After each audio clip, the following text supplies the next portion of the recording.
Hello everyone and welcome to my F1 Hotlap series once again. This time we're at Hockenheim in Germany, and turn 1 in this car is absolutely insane.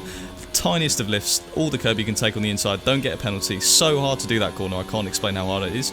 Turn 2, brake after the 100 metre board, it's all about the exit. Second, third, all the way short shift, and we scrubbed off a little bit of speed, but it wasn't too bad. And then DRS straight away, hugged the inside all the way down this straight.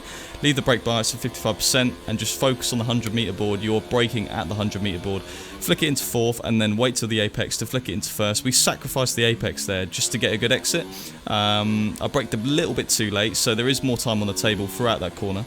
And this next section, sector 2, is quite tricky. Take as much curb as you can and then short shift up to fourth. This next right hander's flat out, easy peasy. And going into the third sector, we're well up on the delta now. Sixth gear, all the curb you can take, almost flat out, and then we lose a bit of time on this corner.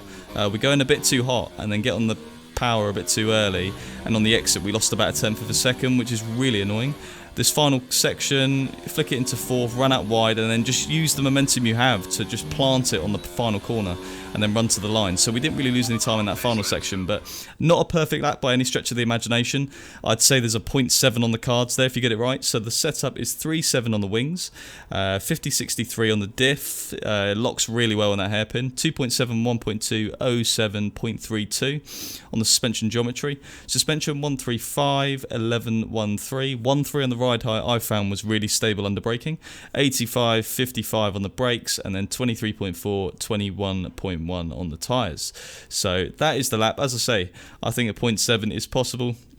We made a few mistakes, but the setup around here isn't worth that much time compared to default setup. The default setup on this game is really, really good. I'd say it's worth about a tenth and a half to 2 tenths maximum. Well, my setup anyway. We lost all our time in the final sector, as I already said. But that was the Germany F1 Hot Lap on my series. Next up will be Hungary. Thank you for watching this video, and I'll see you on the next one.